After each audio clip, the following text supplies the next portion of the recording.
मामवलोकय पंकज लोचन कृपा विलोकन सोच विमोचन। आप एक बार हमारी तरफ देख लो।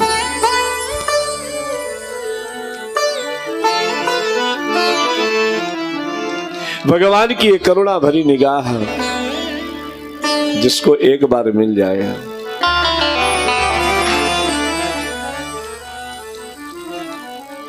जिस जीव पर पड़ जाए, जन्म मरण का सारा बंधन ही समाप्त हो गया।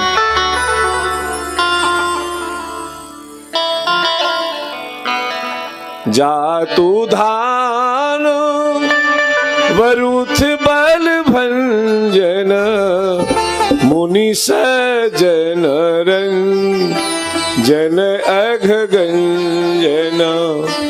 जातु धान वरुथ बल भंजन।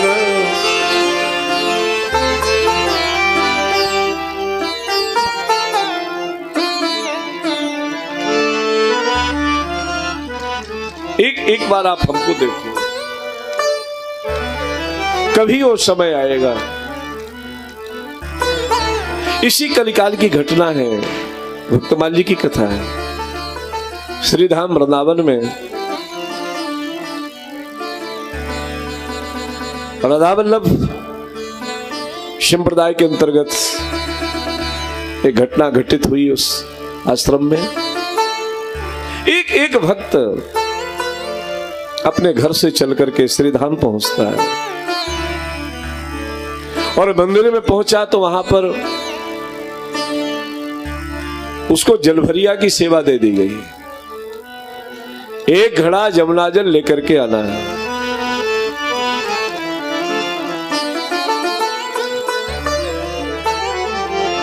श्री जमुना जल नित्य सेवा करने लगा।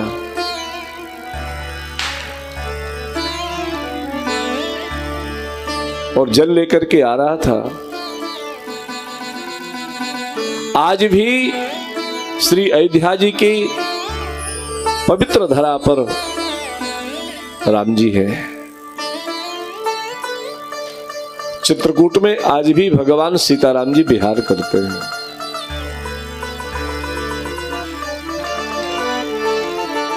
आज भी श्रीधाम में भगवान इन सभी जितने भी तीर्थ हैं, भगवान के लिए सब मेरे धाम हैं। और भगवान अपने धाम की मर्यादा को बचाने के लिए कुछ भी करने को तैयार हो जाते हैं।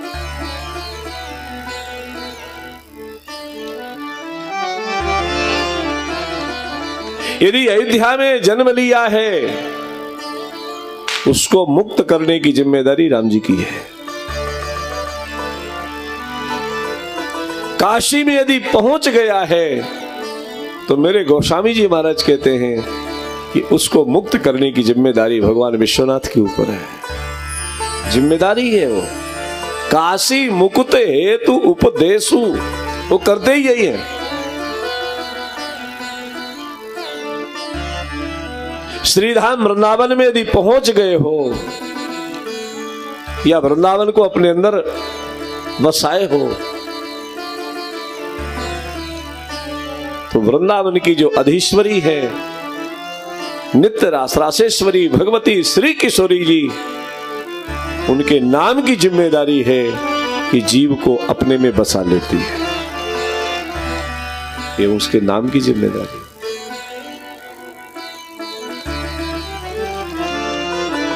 ऐसे ही श्रीधाम में यदि आप पहुंचे हो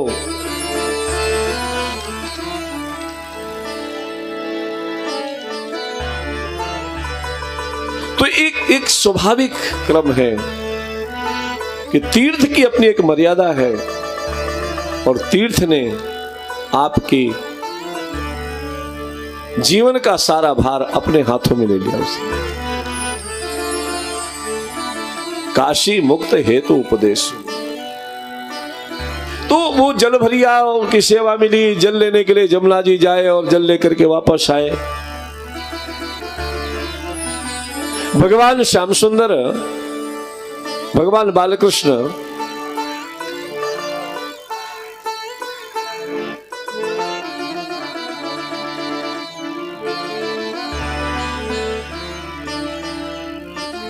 हम इनको छोड़ के चित्रकूट में आए थे, यहाँ पहले आ गए।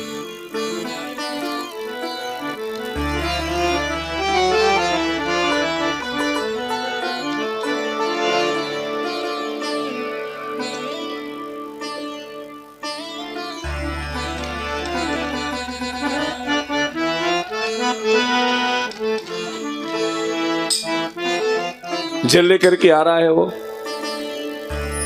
भगवान श्याम सुंदर ने कहा कि हमको जल पिला दो। अरे मैं ठाकुर जी की सेवा के लिए जा रहा हूं। भगवान ने उसका कुर्ता पकड़ करके खींचा, हमको प्यास लगी है, जल पिला दे। नहीं मानेगा। भगवान ने फिर से कुर्ता खींचा, इसने खींच करके एक तमाचा भगवान बालकृष्ण के कपोल पर, पहचान नहीं सका, कपोल पर मार दिया।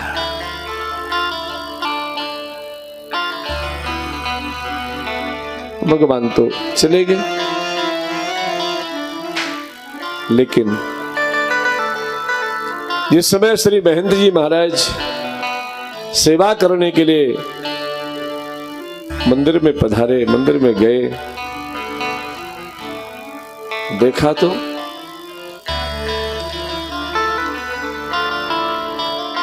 राधा वल्लभ भगवान के कपोल पर स्पष्ट 5 उंगलियां दिखाई दी। जय जय, ये लीला क्या है? ठाकुर जी ने कहा कि आज आपके जलभरिया ने मुझे एक तमाचा मारा है। आपको जलभरिया ने मार दिया?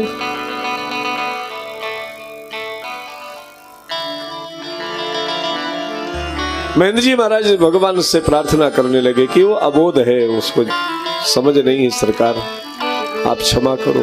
आपका तो क्षमा करने का स्वभाव है, जीव कितना भी अपराध करे आप उसको क्षमा करते हो। भगवान ने कहा अच्छा कोई बात नहीं, आप अपने, अब राम जी तो थे नहीं, कन्हैया कम मानने वाला, अपने सेवक का पक्ष ले रहे हो। अब उसकी एक ड्यूटी और थी, एक सेवा और थी। जब भोग लग जाए, राजभोग लग जाए और भगवान सैन में चले जाए तो पंखा झलने की ड्यूटी थी उसकी सेवा मिली हुई थी। तो जैसे ही ठाकुर जी सैन में गए और वो पंखा चलना शुरू कर दी। अब आजकल तो बिजली के पंखे, लेकिन उस समय वो पंखा सीधा सा रस्सी लगी रहती थी अंदर, पंखा कपड़े का, फिर उसे खींचे तो बैठ करके खींच रहा था। अचानक उसको नींद आई और वो रस्सी छूट करके ठाकुर जी के चरणों में जाकर के लगी। और भगवान ने कहा 2 बार मार चुका, अब देखता हूं तुझे। और भगवान राधा वल्लभ आए, बालकृष्ण आए और वो सोते हुए जलभरिया के गाल में एक तमाचा दी। देखा तो सामने वही बालक जो गलियों में मिला था। तूने मुझे मारा? कोई बात नहीं, तूने मुझे मारा, मैंने तुझे मारा, मामला पूरा हो गया। तू अपना काम कर, मैं अपना काम। मामवलोकयु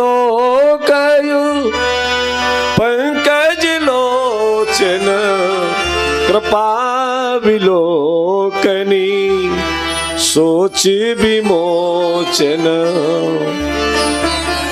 बस ऐसी जब दृष्टि किसी जीव पर पड़ जाती है, उसका जीवन कृतकृत्य हो जाता है। किसी महापुरुष की दृष्टि पड़ जाए, सद्गुरु की दृष्टि पड़ जाए, दृष्टि की ही तो बात है। सद्गुरु अपनी दृष्टि के माध्यम से देते क्या है?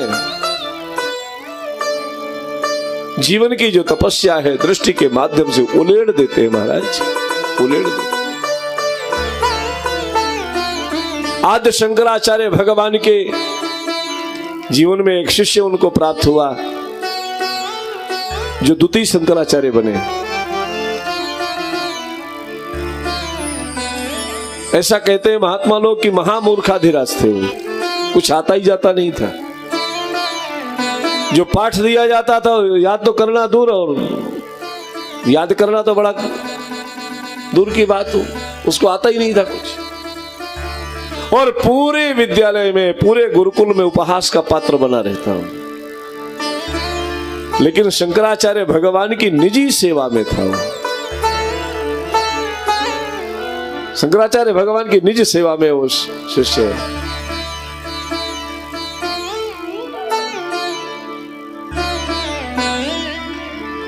संयोग ऐसा हुआ, शंकराचार्य भगवान के कमर में फोड़ा हो गया, और कमर में फोड़ा हुआ, और कमर में जो कौपिन होती है, लंगोटी, उस गांठ में मवाद पड़ गई, मवाद चली गई। उसी गांठ के पास में फोड़ा हुआ और उसकी मवाद उस गांठ में बैठ गई, और गांठ बहुत कड़ी हो गई। और सरकार ने जब लंगोटी स्नान करते समय छोड़ी है, और वस्त्र धोने के लिए जब शिष्य पहुंचा, वो कुछ आता जाता नहीं था, तो लंगोटी को साफ कर रहा था, और गांठ में मवाद चली गई थी, गांठ चिपक गई थी, छूट नहीं रही थी। तो उसने जब हाथ से नहीं छूटी वो गांठ, तो उसने दांत का प्रयोग किया, और जैसे ही दांत का प्रयोग किया, शंकराचार्य भगवान सामने बैठ करके स्वाध्याय कर रहे थे। दृष्टि पड़ी, अरे इसके अंदर जरा सा भी विकार नहीं आया, ऐसा नहीं लगा कि गंदा है। उसने अपने दांत का प्रयोग कर दिया। बस वो क्षण था,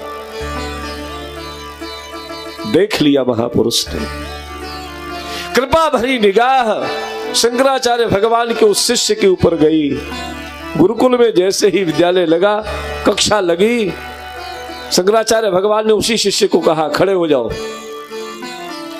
परसों का पाठ सुनाओ। अब इसको तो आता ही नहीं था कुछ, कांपने लगा। नहीं नहीं बोलो, घबराओ मत, बोलो। फिर भी बोल नहीं पाया। जब तब शंकराचार्य भगवान ने कहा, मेरी तरफ देखो, मेरी आंखों में देखो। और जैसे ही शंकराचार्य भगवान की तरफ हिम्मत करके उसने निगाह डाली, और नेत्रों के माध्यम से ही भगवान शंकराचार्य ने सारे वेद वेदांत उस महामूर्खाधिराज के गले में पहुंचा दिया। महाराज, ऐसी दृष्टि प्राप्त हो गई। सारे शास्त्र, सारे वेद, सारा साइंस। अब तो महाराज आप वेद की ऋचाएं बोलना शुरू किया, आश्चर्य में रह गए। बस ऐसे ही किसी महापुरुष की निगाह पड़ गई, सदगुरु की निगाह में हम आ जाएं। नारद जी कहते, माम अवलोकयु पंकज लोचन कृपा विलोकनी सोच विमोचन। माम अवलोकय पंकज लोचन कृपा विलोकनी सोच विमोचन। जातु धान रुथ बल भंजन मुनि सजन रंजन अघ गंजन। जातु धान रुथ बल भंजन मुनि सजन रंजन अघ गंजन। एक कृपा कटाक्ष किसी महापुरुष की प्राप्त हो जाए। अच्छा, ये महापुरुष हमेशा ऐसी दृष्टि से नहीं देखते, याद रखना। कभी उसकी मौज आती है, कब मौज आ जाए, और उस मौज का भी कोई ठिकाना नहीं, कब पूछ ले कैसे हो।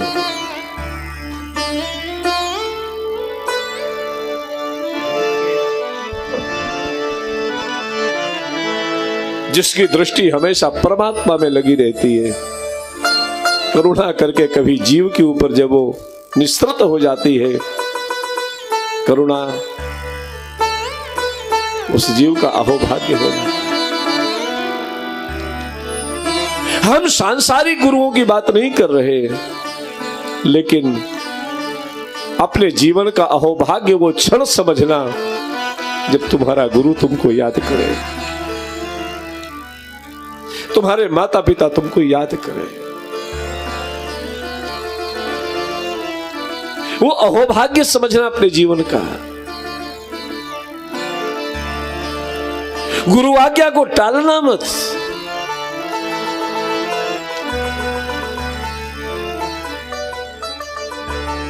ये सोच करके नहीं।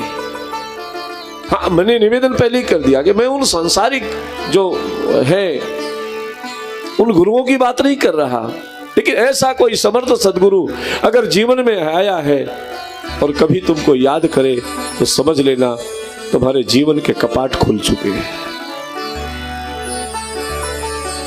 और वो क्षण कभी कभार होता है, हमेशा नहीं होता है। कभी स्वप्न में इष्ट का दर्शन हो जाए, मेरा निवेदन है इस स्वप्न को किसी से शेयर मत करना। कोई अच्छा स्वप्न दिखे, भगवान शालिग्राम का दर्शन हो जाए, श्री हनुमान जी महाराज का स्वप्न में दर्शन हो जाए, उस स्वप्न को कभी किसी से बताना मत, उसको शेयर मत करो। कीमती चीज को लोग तिजोरी में रखते हैं, ऐसे ही भक्ति अगर प्राप्त हो गई है तो सत्संग रूपी तिजोरी में उसको संभाल करके रखे रहो, किसी की नजर ना लग जाए, कोई देखने ना पाए।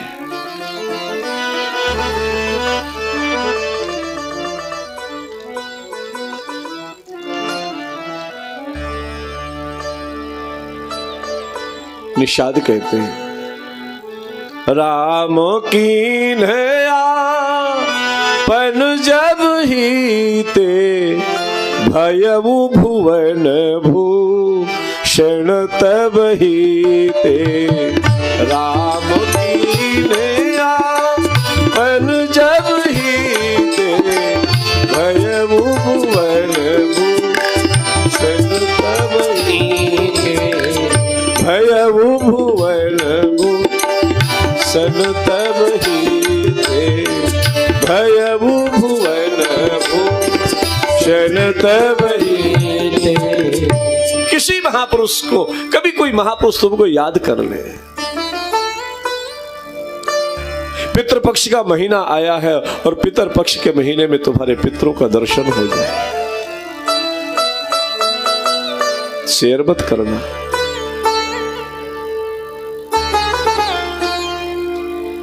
आज के 2 वर्ष पूर्व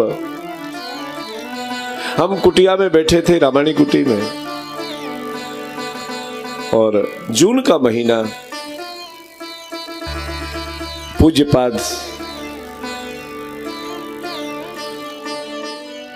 वक्ताओं के जो सुमेरु हैं, ऐसे परम श्रद्धे आराध्य पुरुष श्री मोरारी बापू, उनका फोन आया। श्री तुलसी जयंती मनाई जाती है महुआ में,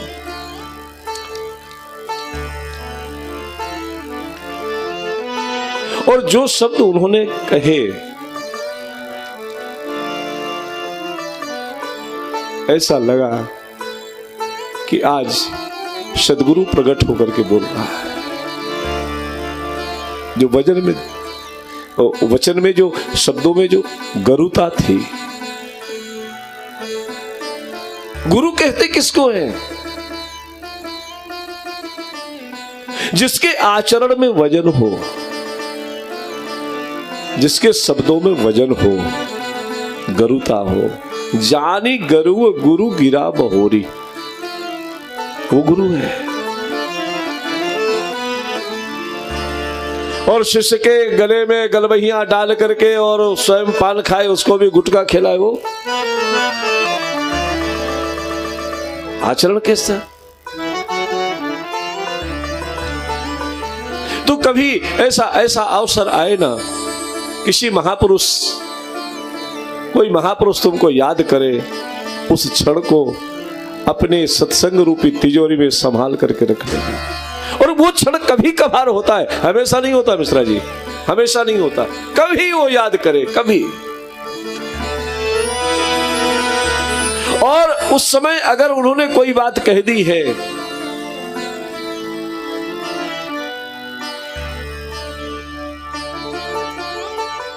और ये जो महापुरुष होते हैं ना, ये खेल करते रहते हैं, हम अपने आप को मालिक मान के बैठते हैं, लेकिन ऐसा नहीं है। जब महापुरुष किसी बात को आदेश करते हैं तो उस कार्य की पूर्ति की शक्ति भी देते हैं, वही शक्ति देते हैं कि कार्य कैसे पूरा होगा। अब हम अपने आप को मालिक मान के बैठ गए।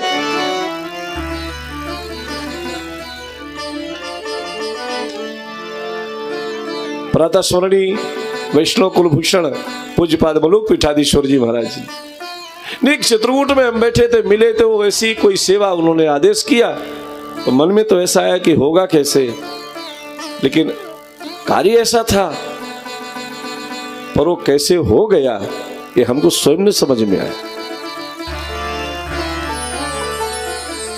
जो सेवा उन्होंने आदेशित किया, जो कहा उन्होंने, वो सिर्फ हमारे द्वारा करवाना चाह रहे थे, यद्यपि वो स्वयं समर्थ है सब कार्य करने में, लेकिन महापुरुषों का एक स्वभाव होता है,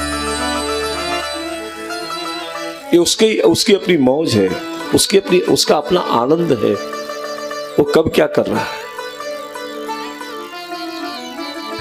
नारद जी कहते, जा तू धान वरुथ बल भंजन मुनि सज्जन रंजन अघ गंजन, जा तू धान वरुथ बल भंजन मुनि सज्जन रंजन अघ गंजन, मामवलोकन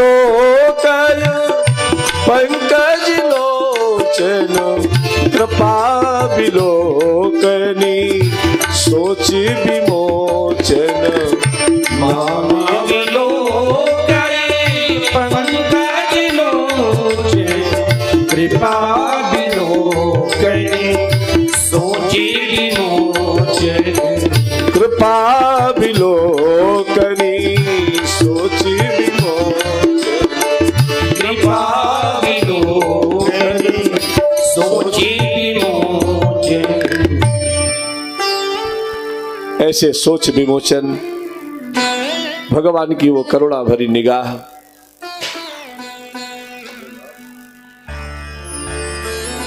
आज तो खूब आनंद ले रहे हैं बंदर भगवान।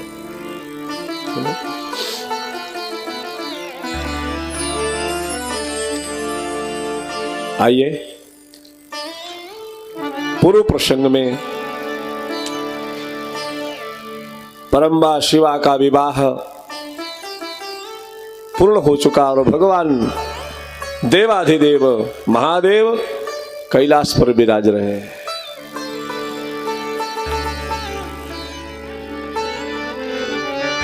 कार्तिकेय भी आ चुके हैं और कार्तिकेय भगवान के प्रादुर्भाव के पश्चात देवताओं ने इनको अपना सेनापति बनाया।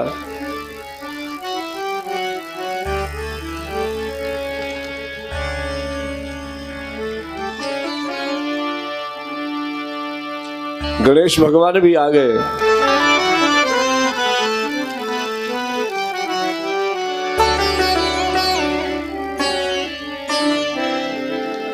ग्रह कार्यों से मुक्त होकर के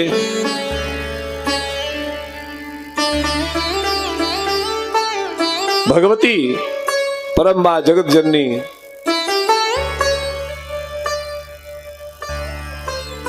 भगवान शिव के समीप में जा रहे हैं। वो स्वामी जी कहते हैं, पार्वती भल अवसर जानी गई समूपहि मातु भवानी, पार्वती भल अवसर जानी गई शंभु पहि मातु भवानी। पार्वती भर अवसर जानी, पार्वती भला अवसर जानी, गई शंभु पह मातु भवानी। गई शंभु पहि मातु भवानी। जानी प्रिया आदर अति कीन्हा, जानी प्रिया अति कीन्हा। वाम भाग आसन धर दीना, वामी भागे आसन धर दीना। बैठी शिव समीप हर साई, बैठी शिव समीप हर साई।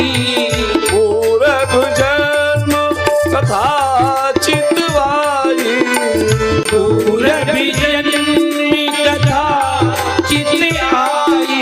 पति ही हेतु अधिक अनुमानी, विहसी उमा बोली प्रियमानी।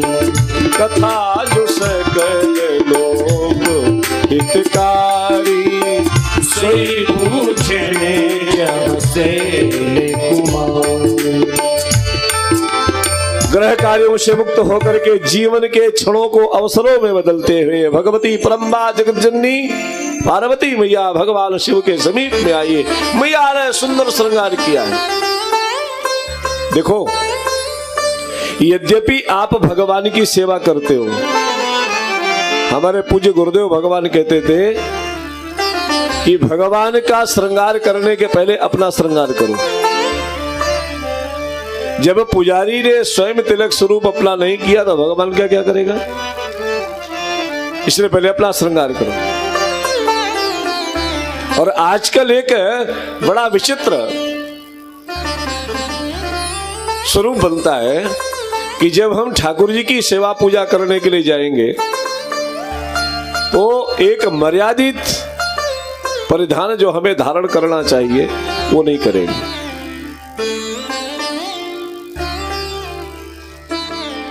भगवान को सजाना है तो पहले स्वयं सज करके जाओ। हाँ, बढ़िया चकाचक पहन करके ओढ़ करके जाओ। ठाकुर जी भी देखते ना, पुजारी आ रहा है और हाफ चड्ढी पहन करके और पहुंच गए भगवान के सामने बनियान पहने, कितना गंदा लगता है। और वैसे तो फुल पैंट पूरा पहनेंगे, लेकिन कामदगिरी की यदि परिक्रमा लगानी तो नंगे ही लगाएंगे। फिर ये कौन सी उपासना है? ये कौन सी पूजा है कि भगवत सेवा करने का अवसर जब जब मिलता है हमें तब वो मर्यादा शून्य हो जाते हैं, मर्यादा से गिर जाते हैं। मर्यादा में रह करके सेवा होनी चाहिए। मर्यादा में रह करके जब सेवा होगी तो मर्यादा पुरुषोत्तम रिझेगा।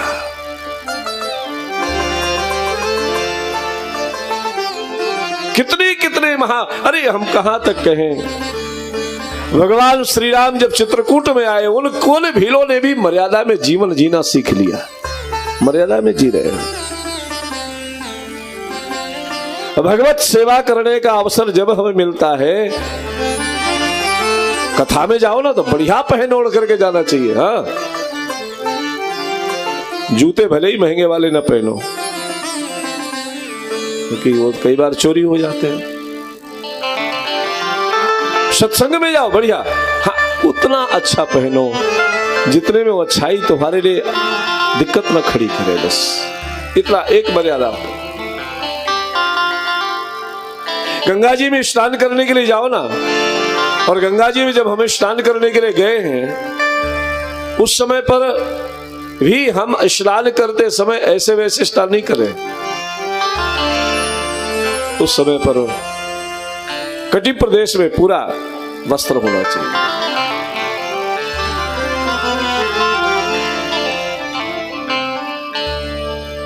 यदि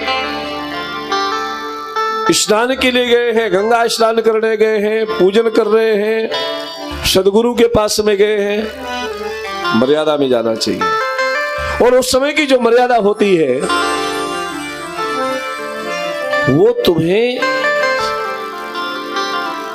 सत्य के मार्ग से गिरने नहीं देती।